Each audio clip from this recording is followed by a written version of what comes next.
Okay, everyone, welcome to this month's meeting of the Azure User Group. We do have a hard stop at 7 o'clock tonight, 7 Central Time. So I'm going to turn the stage right over to our presenter, Tim Warner. Tim, you want to take it away? Very well, Bill. Thanks very much. Let me share my screen here. Let's see here. Remote desktop. Okay, I'm going to share my desktop. I'm on my home computer, so I'm not anywhere near as comfy as I normally am. So let me share. Let me do a full screen on this. And Bill, if you could confirm that you can see my VS Code instance, okay? Yes, we do. Okay, thanks. Comfortable. All right, well, thanks for being here, everybody. I appreciate you very much. My name's Tim Warner. I'm happy to be a member of the Nashville Azure Users Group. And tonight we're talking about Azure Bicep. More than talking about, we're going to be working with it. I want to make sure by the end of this 1-hour session, you're fully cognizant of what Azure Bicep is, how it works with Microsoft Azure. And because I gave a similar presentation to this several months ago, and if you did attend that, I want to give you some added value. We'll take a look at some additions that Microsoft has made to the language and that ecosystem in the ensuing time, all right? So your takeaway is what you're seeing on the screen right now. I'm in VS Code, and it's actually a GitHub gist. The short link is, the text may be small. Unfortunately, when I render Markdown in VS Code, I haven't figured out a way to zoom it yet, but it's timw.info/bicep2022. And that short link will take you out to this file, where I've just tried to consolidate what I think are the most condensed, highest impact learning resources for Bicep. So to walk you through the structure, what I've got here, I've got my contact information here so we can stay in touch if you'd like outside of the user group. And also a link to what I call my Frankenstein repository. Let me click out to that. And this is an attempt to use Bicep to build out a reference deployment that I use, frankly, in my teaching. So there's a diagram in there that's got a whole bunch of Azure infrastructure in it. And then I've got the Bicep templates broken down by function, as you can see here: routing, network virtual appliances, virtual machines, etc. And today, in preparing for this session, I kind of hijacked this repo a little bit, and I've added some stuff that's specific to Bicep. Like you can see a Bicep private registry file that we'll work with tonight. There's the Learn Bicep, which is the same thing as the gist. So another place you could go to get that gist is just to grab the source from this repo, Timothy Warner/Frankenstein. Okay. Okay, let's see here if I can figure out how to get back to VS Code. Tools, building your tool set. This is just what I do in my preference, although honestly, it appears that the Azure Bicep team at Microsoft also has a strong preference for Visual Studio Code. So the best development environment I would recommend is having PowerShell 7, the latest release of PowerShell Core, on your system. Load up the Azure PowerShell modules, load up the Azure command line interface, and then in VS Code, there's a few key extensions that'll give you the appropriate language support. You've got the PowerShell extension, the Azure Resource Manager tools extension to give you JSON and validation for ARM templates. Azure CLI gives you IntelliSense and code completion, all that good stuff for Azure CLI. And then lastly, the Bicep extension is language support for Bicep. Let's see, other than that, I think down under training, I've got some useful links, some of which we'll work with together over the next hour or so. I want to draw your attention in particular to this Bicep playground. Let me actually load that up in my browser so I don't forget about it. And while that's loading, let me come back and load up the ARM Bicep template reference, because we definitely want to take a closer look at that. And I think we're ready to rock. If you have any questions, you can add them in a text format in the chat. Bill said that he's going to relay those questions to me as they come in. I don't know if we're allowing you to come on audio or not, but if that's the case, fine. And I'll make sure to reserve some time before the top of the hour and for capturing any other stray questions. So to set the stage for making sure that we understand exactly what Bicep is all about, why it exists, and what its relationship is to Azure Resource Manager JSON deployment templates, let's remember that in Microsoft Azure, we're talking about a REST API fabric. What's that? Well, I like to define a REST API as a way to do create, read, update, and delete operations programmatically instead of having just to rely on a heavy front end. And REST is using the HTTP protocol to do those CRUD operations. Normally nowadays, the de facto data format with a REST API is JSON. And we're going to see here, I'm in the portal, if I browse into my resource groups and I check out a particular resource group, I can come over to deployments, and this will show me a chronological record of every deployment made into this resource group. So I can take a look at this initial one that I did, and it will give us all of the meta, when the deployment took place, you know, what happened exactly, what inputs were passed into the deployment, if the deployment specified any outputs, and then most importantly, the JSON representation of that deployment. So the first thing I want you to know, well, two things I want you to know preliminarily. Number one, it appears that there is very heavy uptake on the part of Microsoft for Azure Bicep. And I'm very interested to learn more on what happened to where it became, I mean, it really is taken off like crazy. So it's not going anywhere. It's a language that if you're working with Azure to any degree, I strongly recommend you get on board. So that's point number one. Point number two is that Azure Bicep is a domain-specific language.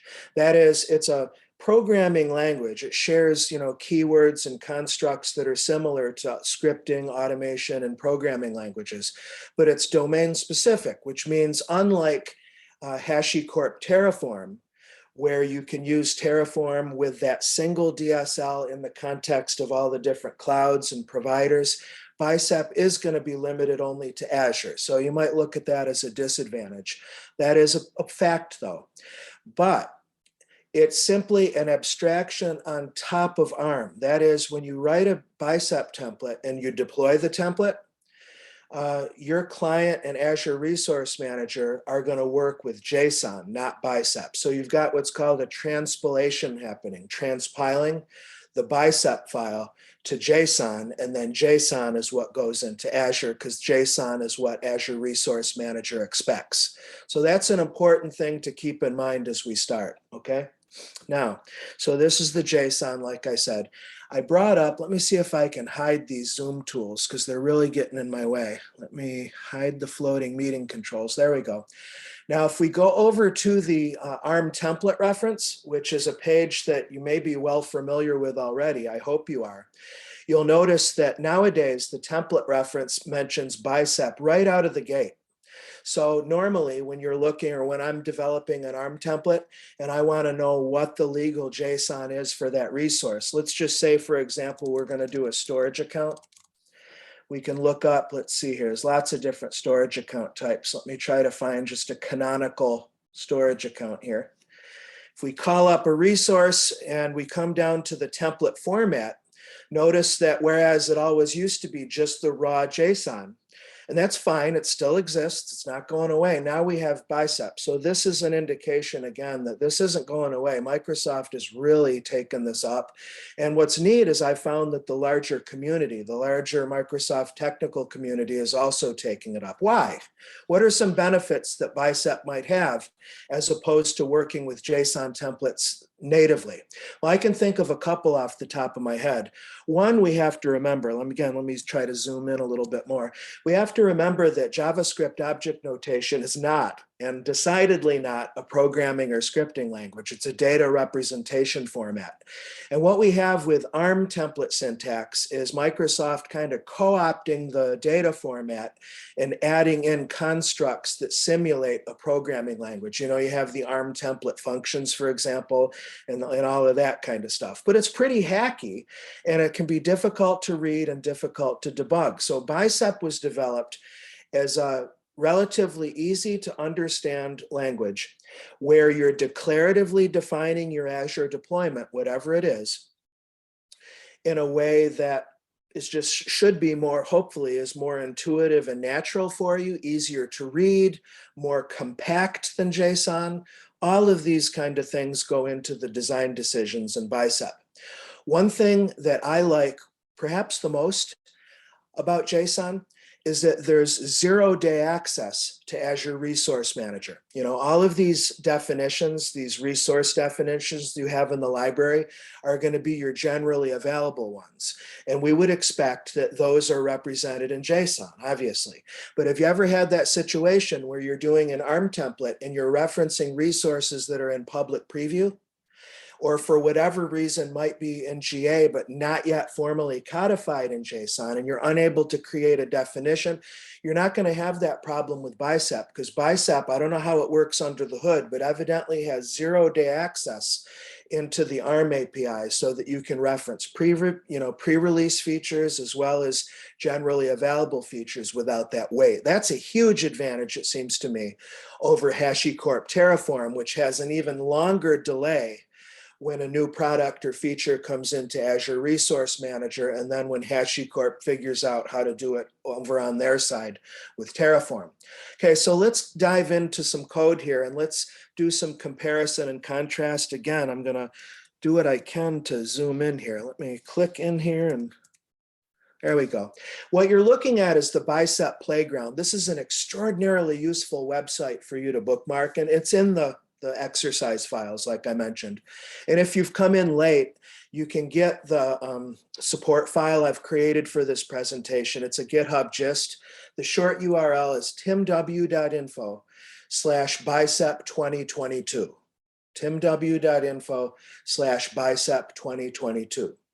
Okay, so the Bicep Playground has several purposes. One for us right now is we can do a direct comparison and contrast between Bicep code on the left and JSON ARM code on the right.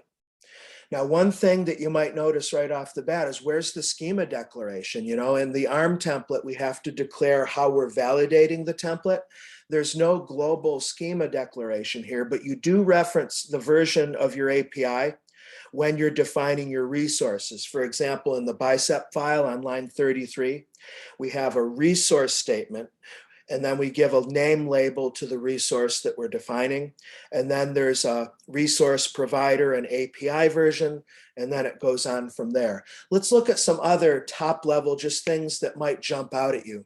One thing that jumps out at me is how cumbersome the parameter definitions can be with ARM template. You know, you've got your parameters block, and then within there nested, you have your parameter names and data types and default values and metadata. I mean, we can do all of that in Bicep, of course, but notice how compact it is. For example, over here, it looks like for the virtual machine size, we've got just a single line.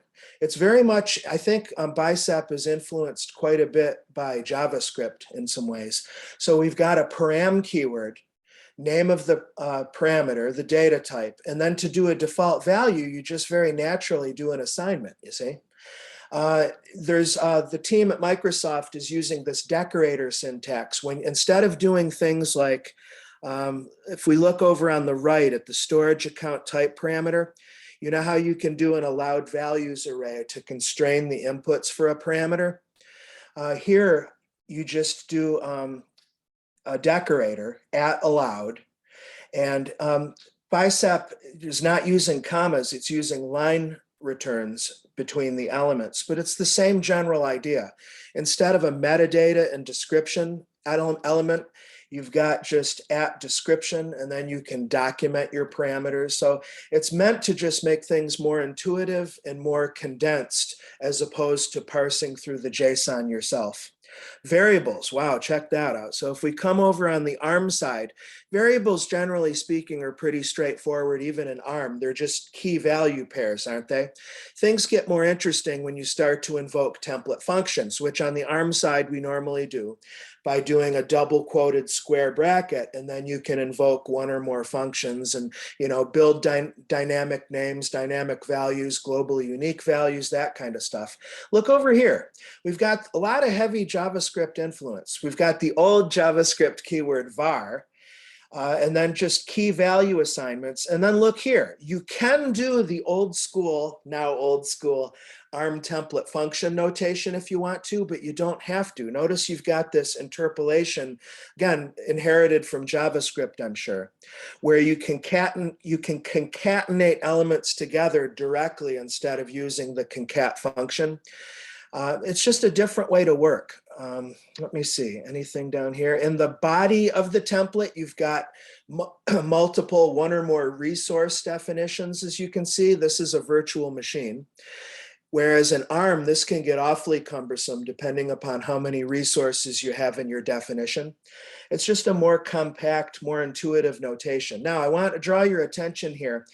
In the virtual machine definition, if you see where we're referencing or creating our admin username and our admin password on lines 39 and 40 in the Bicep file, and over on the ARM side on lines 72 and 73, the common pattern here would be you wouldn't put a hard-coded admin name, you would reference a parameter, wouldn't you? And here, this is showing us using an ARM template function. It's specifically the parameters function, where at runtime, ARM is going to grab whatever value you provide for the admin username parameter and swap it in and lay that in as the property value. Over here, you just reference the name of the variable or the parameter. There's no workup, there's no function invocation. You just simply type it out. And if you have the Bicep extension in VS Code, it'll do that for you. I'll show you this next after we finish our work here in the playground. Let's see, anything else here? Does this have any outputs? Because I can show that if I scroll to the bottom of the file. The Bicep language makes outputs a heck of a lot easier to work with as well. Let me see, if we come into the upper right corner of the playground, there are a number of sample templates up here that range from simple to relatively complex. Let me see if I can find a standard storage account. Deployment script with storage, storage blob container, nothing really big. Yeah, this isn't exactly what I was looking for. I was trying to find a good example that showed you how simple or how much simpler the outputs are. For example, if you were going to create a storage account, you might want to kick out the endpoint URLs as an output. And again, that can be pretty ugly in JSON, but it's super streamlined in Bicep. Now, is there anything we can do in the Bicep playground as far as like live work? And the answer to that is yes. Watch this. First of all, I believe when you load up a sample, this is a read-write interface. So if I go over here, for example, and throw in a default value, no, it is a read-only editor, nuts. I guess if we bring our own files into the playground, then it would be read-write. But what you'll find, we can actually test it. Watch this. If we go to decompile, this allows us to upload our own ARM template JSON and have it live decompile to Bicep right in front of our eyes. Now, would you want to do this with your production stuff? Probably not. I mean, this is HTTPS, but I would rather do the decompilation on your own system, which if you don't know how to do, I'll show that to you. It's really straightforward. Let's see, where did I put the files? I think I put the repo at the root of drive C on this machine. Yeah, so Frankenstein, let's see, pipeline definitions. I thought I had a JSON file in this repo. Let me go to VMs, figures, I'm not finding anything. Let me try one more thing. Let me do a quick search for JSON and just see if I can find a rogue template file on my system.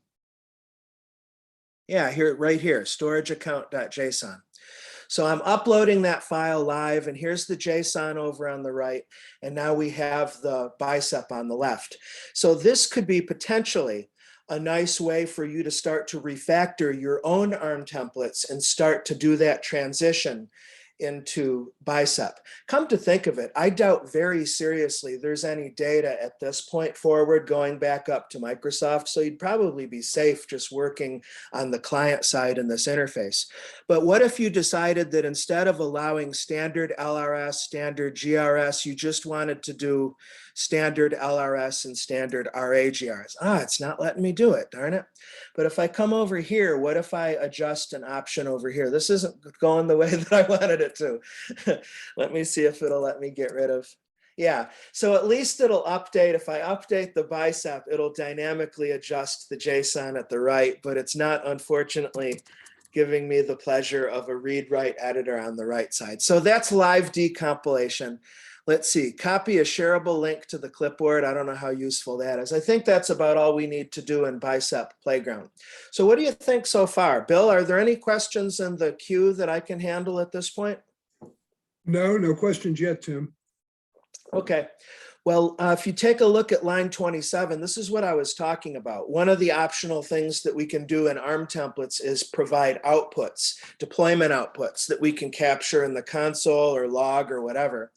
And this one is defining an output that's giving you your endpoints. It's exactly what I was talking about. So if we compare that with the JSON down below, this is a pretty gnarly looking template function. It's calling the reference function, which is a function that allows you to query and grab live runtime status from Azure. And it's going to look for the resource ID under storage accounts, and it'll sub in or pop in the storage account name, and that's grabbing the variable value. And then finally, with all these nested parentheses, we're able to pull out the endpoints as a property.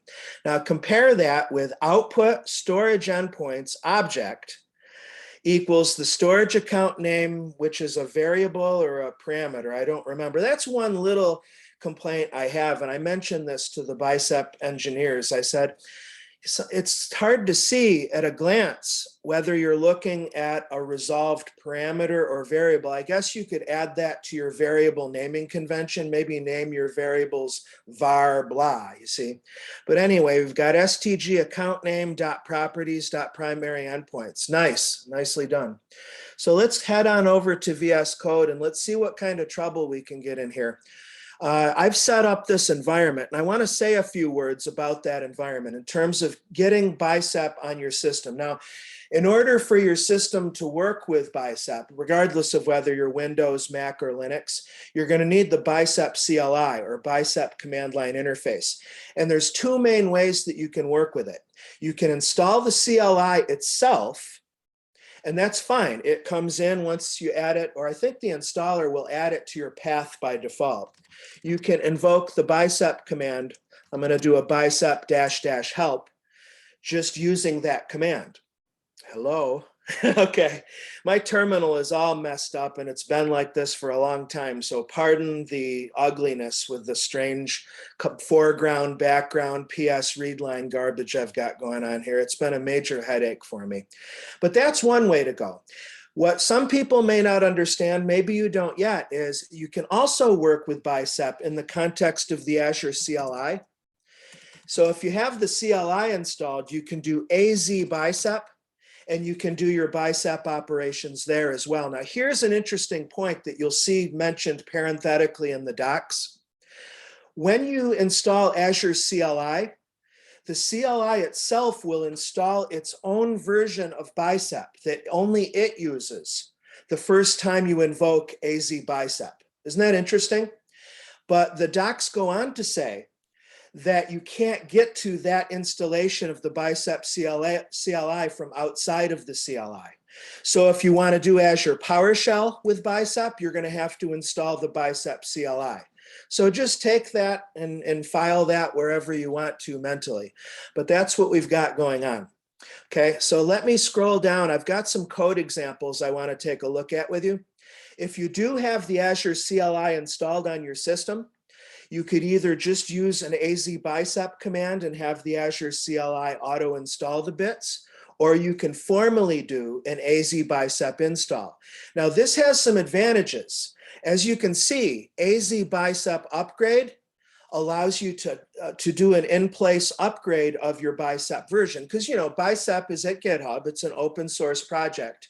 And the contributors are adding and, you know, fixing bugs that the velocity is pretty fast on it. And it's convenient to be able to do that.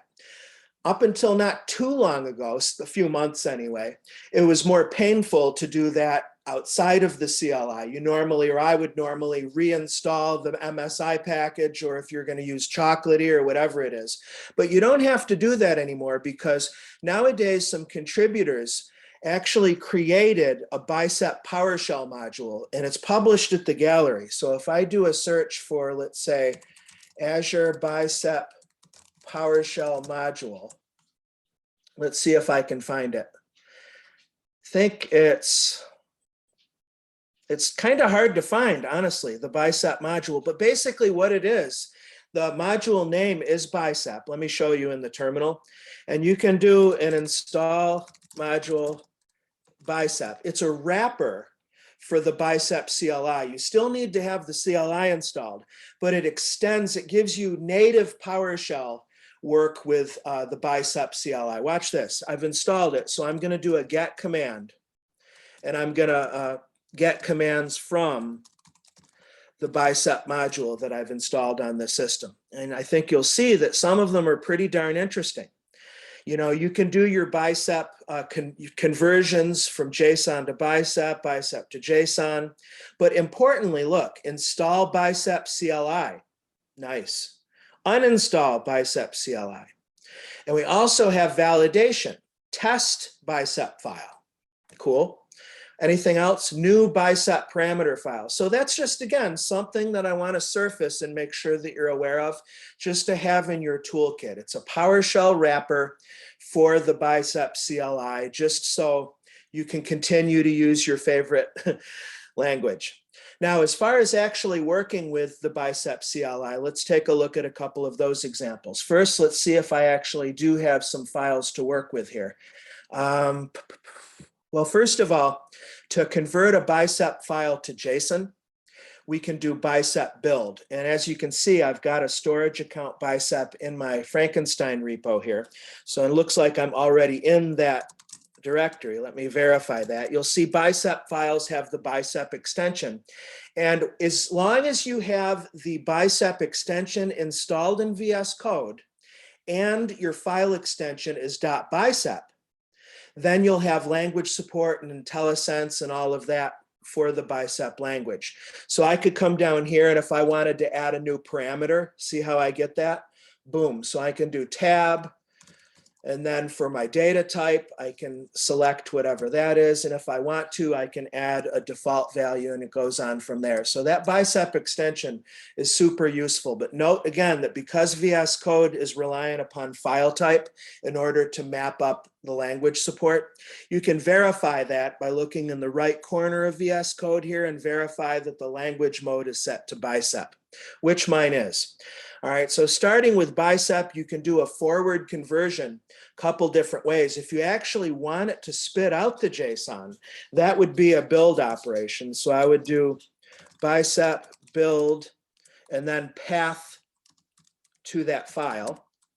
And then there's a parameter called outFile, I think. I'm trying to do tab completion, but Bicep is not PowerShell. You see, that's a thing where we could get tab completion for parameters if we're going to use the PowerShell wrapper commands. Aha, now I'm starting to see why those contributors created that wrapper.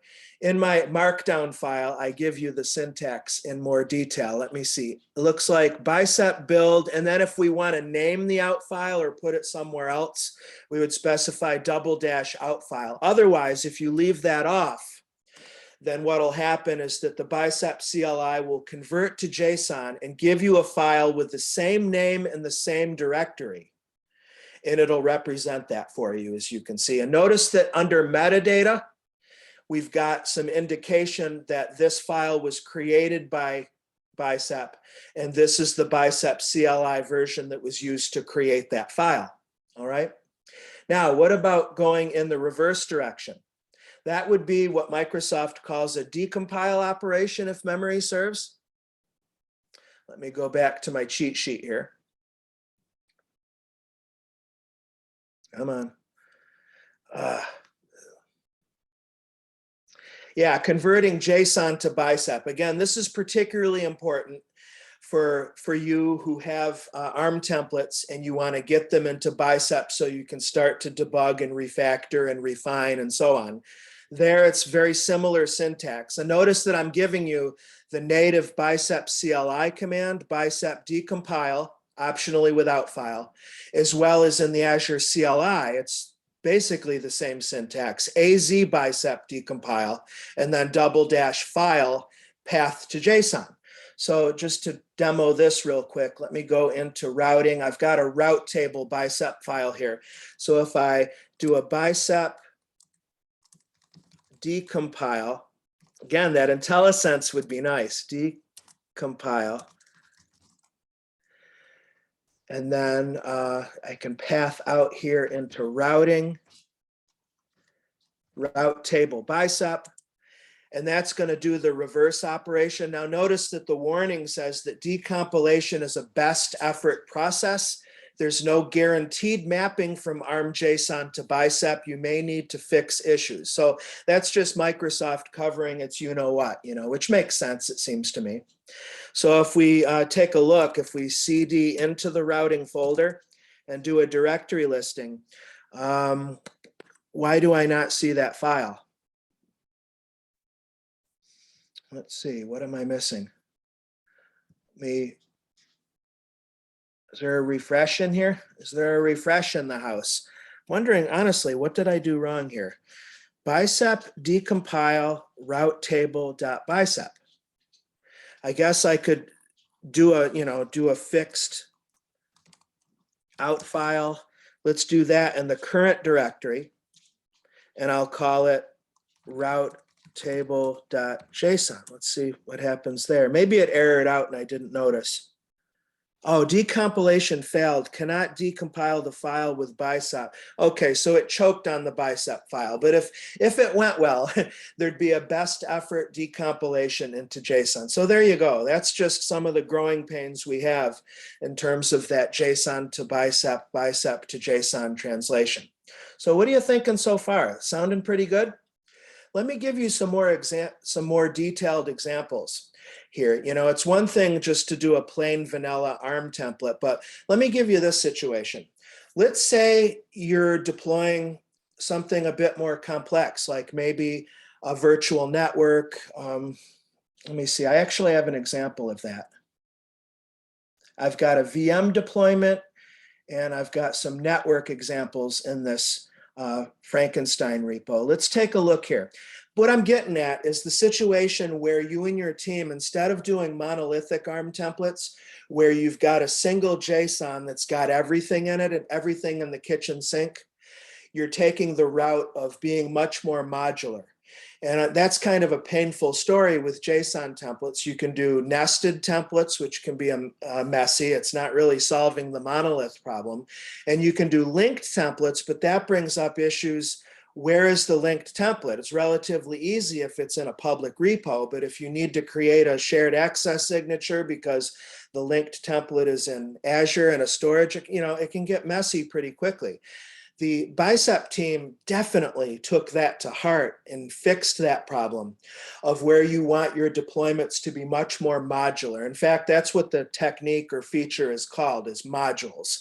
So what you can do is create a manifest that then references your child template. And a couple examples, like I said, I've got one that I've created here to do virtual network. So the use case I have here is, what if you've got a hub spoke virtual network topology in Azure? Normally if you've just got a single VNet ARM template, are you going to duplicate it and modify parameters? No, I want to just be able to have the definitions separately because, my hub VNet subnet layout may be different from my spokes and we're thinking of reuse, etc.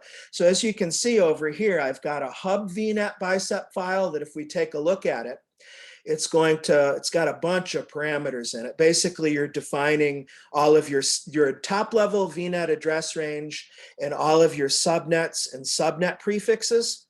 And I actually like to use this a lot because, as you can see, I've already pre-created a lot of the typical appliance subnets, like the gateway subnet, application gateway, bastion, firewall, et cetera, et cetera, et cetera.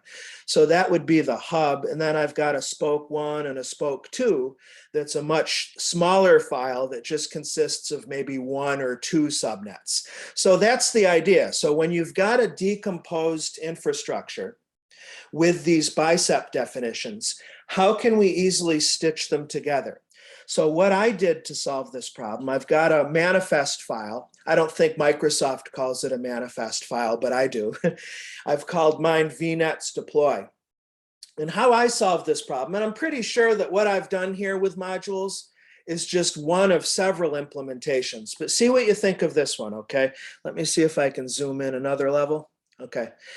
I've started off by decorating this vnet type parameter with an allowed array. So when I deploy vnets deploy.bicep, I'm going to provide a vnet type parameter value that's either hub, spoke 1, or spoke 2. With me so far? Now, here's where the magic comes in. Because I've modularized the different environments, hub virtual network, spoke 1 virtual network, spoke 2 virtual network, notice that I can use this module keyword, give a friendly name to that element. You can call that foo if you want to. I've called mine hub. Path to where the file is, and that can be in a number of different places. It can be local to the repo, or it could be in a storage account in GitHub. It can be anywhere. As a matter of fact, one of the newer features in Bicep that we'll take a look at next is you and your team storing your Bicep modules in Azure Container Registry of all things. Strange. I don't know how they settled on that, but that's where you would provide your container registry path here on line 8 instead of a local path. So here we're combining 2 nice Bicep features. 1, the module keyword, and 2, conditional logic. That's another factor in ARM template deployments that can be messy and painful. What if you've got deployment templates that you want to go one of a couple ways depending on what your input is? Conditional deployment, in other words. Look how straightforward this is on line 8. So we're saying define this reference to the hub vnet bicep file and invoke it if the vnet type parameter value is hub. Isn't that cool? And so if that's the case, we can pass parameter values directly to the referenced bicep file. I mean, otherwise, if you've got defaults in that hub vnet file, you can roll with it. But you can actually provide your own custom overrides for some or all parameters here in your module block. I love that. And notice that I've got the same pattern here for spoke 1 and spoke 2. If we do vnet type spoke 1, do the spoke 1 deployment. And then lastly, if we do vnet type spoke 2, do that. Nice. So how does this work in practice? Well, let's assume that we're going to do our deployment first with Azure PowerShell directly from VS Code. Let's say we want to do a hub deployment. So what we would do, you might know that in Azure PowerShell, once you're signed in, we've got new AZ resource group deployment. And if we're deploying to the resource group scope, which we are, we're going to need to reference an existing resource group. Come on, tab completion, hurry up now. Resource group name is Tim in this case. Now, watch this.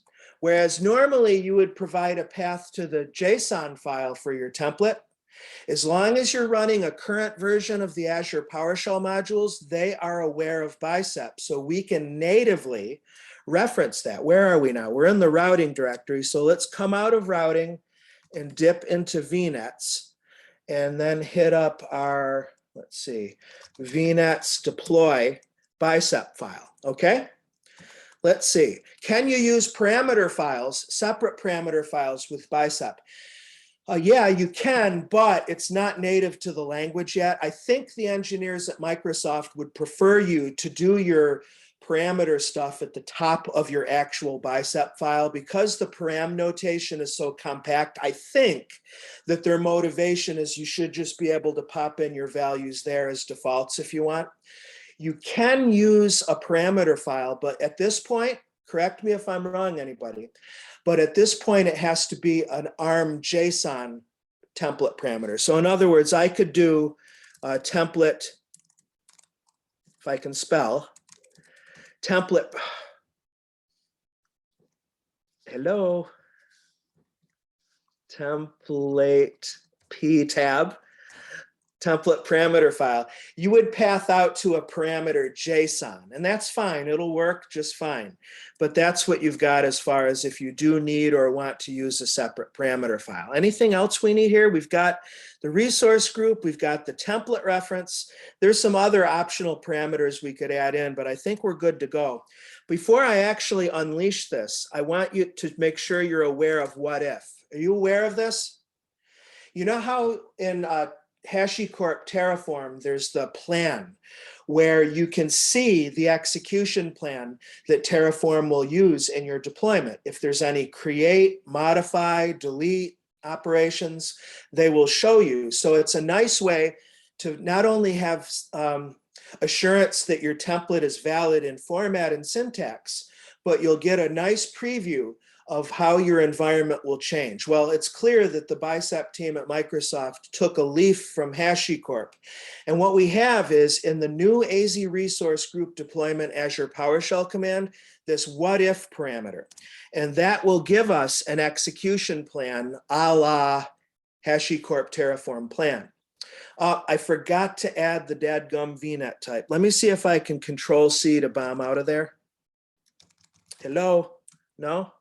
Okay, yeah, let me CLS, let me up arrow a couple times and let me get rid of that. I forgot about that. The manifest file, remember, has a parameter called VNet type. And one nice thing about Azure PowerShell is that it can auto-complete your parameters and your enumerations. Watch this. So I've got VNet type tab, and it should resolve hub spoke 1 and spoke 2. No, it didn't. I guess I was wrong. Never mind. So I'm just going to provide hub here to specify a hub deployment, and then I'm going to add what if to see the execution plan.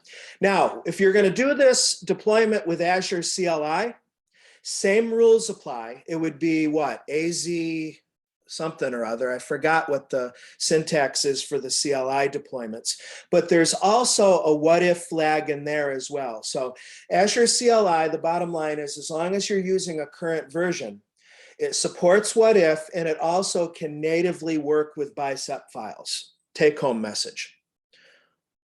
So this is showing a bunch of new stuff. Wait a minute, maybe not. Let's scroll up. There's a syntax that defines what's going to be new, what's going to be modified, what's going to be deleted, and what's going to be left alone. And we can see down at the very bottom, the summary, 1 to create, that would be the VNet, 43 to ignore. This means all of this stuff is already in the resource group. And because Azure does incremental deployments by default, it's not going to touch any existing resources, which is exactly what I want. If I can carefully scroll to the top of this output, you can see a run of what will be deployed in this case. And there's just a simple notation on how the what if parameter denotes add, subtracts. Okay, so plus is going to be a new add, minus would be a deletion, and there's another symbol for modify. I forgot what that is. And it also tells you your deployment scope. In this case, it's going to be my TIM resource group. Making sense? So to finish this off, I can up arrow a couple times, get rid of that what if, and send this into Azure Resource Manager. And in my case, because I'm using PowerShell, remember I'll have to have the Bicep CLI installed. Azure PowerShell will tap into the Bicep CLI, transparently transpiles, say that 5 times quickly, the Bicep file to JSON, and then deploy the JSON to Azure Resource Manager. So that's what's going on with that. Now, I had mentioned that when you're doing this module approach and you're referencing local or remote Bicep files, nowadays you can actually store those files in an Azure container registry. I've got a file in my Frankenstein repo that walks you through that, and I give you a reference to the original docs article. Now, full disclosure, I haven't had time to actually test this yet. Again, it's kind of strange in a sense why you would use Azure Container Registry, which is, if you don't know, a way to securely store and get to Docker container images in Azure, but here we go. So it looks like we've got, this is using Azure CLI, of course, AZACR show. This is just to reference your login server name. My ACR is called TW Bicep. And then it looks like you can publish files once you've authenticated to the registry using AC Bicep publish. You path out to your Bicep file, and then you provide a full path starting with your Azure Container Registry DNS name, which would be registryname.azurecr.io. Mine is actually twbicep.azurecr.io. Bicep modules, storage. So it even uses the Docker image tag notation. And then I have an example here of how you would reference that cloud-hosted Bicep module in your module declaration in your manifest Bicep file. So it looks like in this case, we're doing module friendly name. And then we've got, I don't know what BR : means, but you've got a full path to that resource basically. And then assuming that the script runner or the person running the script has permissions to grab that resource from the registry, away you go. I'd love to know your thoughts on that, honestly, and I'd really like to know what the Microsoft engineers had as their motive. I want to finish by taking a look again at some newer additions to the Azure Bicep ecosystem. First, let me right-click and clean out all of my editor tabs. In the Frankenstein repo, I have a folder called Pipeline Definitions, and I've got an example of a pipeline YAML for Azure DevOps and one for GitHub Actions. Long story short, the question is, right now, let's say our CI/CD process in Azure DevOps and or GitHub is using ARM templates. Can we now start to transition to Bicep? The answer to that question is yes, you can. It's not fully native yet by the looks of it. Basically what we have here, first let's start with Azure Pipelines and Azure DevOps. In your YAML pipeline definition, you can invoke the Azure CLI script task right down here starting on line 19. And then within the YAML definition, notice you're just doing AZ and you're invoking your template file. Here it looks like we're using Azure DevOps variables. So it's a little bit hacky, but that's currently the guidance on how you can deploy Bicep directly from your build release pipelines in Azure DevOps. Again, to repeat, I think what's implied is that if you're using the Azure hosted build agents, they've been updated with the Bicep CLI and Azure CLI and the Bicep CLI, so that this should work directly out of the box. I haven't tested it yet, but I trust Microsoft. Now, if you're using self-hosted agents, you'd have to make sure that you've got the build environment there. You'd have to install Azure CLI and install the Bicep stuff. Now, if you're using GitHub Actions, we've got a similar YAML-based pipeline definition, slightly different syntax from Azure Pipelines YAML, unfortunately. Let's see if it's any different. If we scroll down here, we've got, looks like we're using the ARM deploy GitHub action script and Azure. So it's from Microsoft. Microsoft's done this.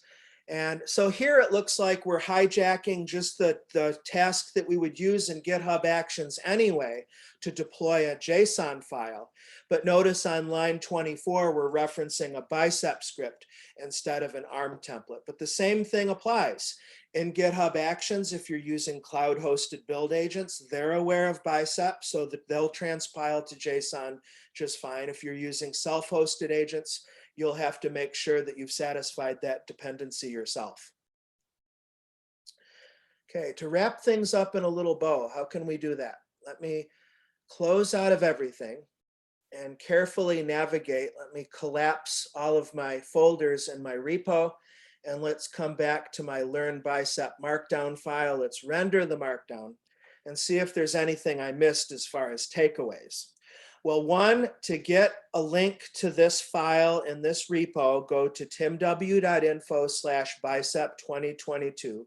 I always want to make sure to repeat that several times for folks who might have missed the reference the first time through or have come in late. Not going to repeat all the tool stuff, but I do want to call out some of these learning resources down here. As I showed you at the beginning of the session, the canonical definition of your ARM JSON and the bicep blocks is going to be in the template reference at Microsoft Docs. I've also linked to the separate Bicep docs. Bicep itself, remember, is an open source project at GitHub. So if you're a developer, you're free to fork, clone, modify, push, and do a pull request. And who knows, maybe you can contribute to the source code yourself. Other learning resources, Microsoft Learn has a really nice free learning path on Bicep. And what I especially like about it is that they go far beyond the basics, and they actually have labs in here, for example, on doing deployments with Azure pipelines and GitHub Actions, what I finished with a moment ago. So that's always good, and you can't beat the price with Microsoft Learn being free. As far as paid learning, the company I work for, Pluralsight, we have a couple training courses on Bicep. There's the Bicep Playground. I give a link to the instructions on how to create an Azure container registry to host Bicep modules. And then lastly, this is pretty interesting here. You've got a portable Bicep development environment, this Bicep authoring dev container. Again, I haven't yet made use of this, but this evidently plugs into Visual Studio Code to where you can do remote terminal sessions and you can connect to cloud containers. This allows you to establish in VS Code a live connection, evidently, to a container somewhere that already has Bicep and all that stuff installed. So it would just be evidently a fast and convenient way to start Bicep authoring. Of course, if you're already in Azure, if you already have an Azure subscription, you can always pop open the Cloud Shell. Those containers also include Bicep CLI and the latest version of the Azure CLI as well. And there's the added benefit that you're already signed in and authenticated into Azure when you pop open Cloud Shell. Hello now. These containers are supposed to start in just mere seconds, and it's just given me absolutely nothing here. What in the world is going on? But anyway, what we should see is a bash shell where we could invoke AZ or the Bicep command. Okay.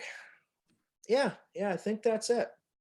Hey, Tim, just got one question in the chat, and it's actually something that he must have joined the session late, because he wanted to know the difference between HashiCorp, Terraform, and Bicep. I do think you covered that. I did cover it. Let me just give a Cliff Note summary. For those who may not be as familiar, HashiCorp, Terraform is HashiCorp, a third-party vendor.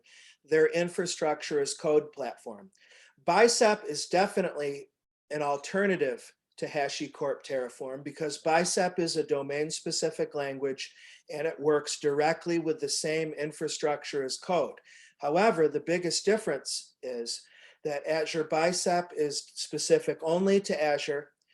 HashiCorp Terraform has the provider model, so you can use their single runtime environment and their single domain-specific language to do deployments in any cloud and any environment. And that, there's no question about it, is a nice advantage. However, let me conclude by saying I've heard good rumors. I'm not breaking any NDAs here, but I've heard rumors on good authority that we may see a provider model in Bicep eventually, to where we could use the Bicep language to create CloudFormation templates or create templates that transpile into AWS CloudFormation. So that is pretty sweet. And that definitely goes against that otherwise disadvantage that Bicep might have against HashiCorp Terraform. Any other questions, comments, concerns, curiosities? That's all, Tim. Okay. Well, it's been my pleasure. Thanks for having me, Bill. Thanks for hanging with me, everybody. If you've got a link to this resource, you've got my contact deets, my Twitter and my website and all that. I look forward to working with you. If we don't already know each other, hopefully we will soon enough. Thanks. Okay, thank you, Tim. Mhm. For Let me everyone see else, if I can figure out how to stop my share. Hang on just a second. for everyone else, we'll see you next month. Yes. Thanks a lot. Okay.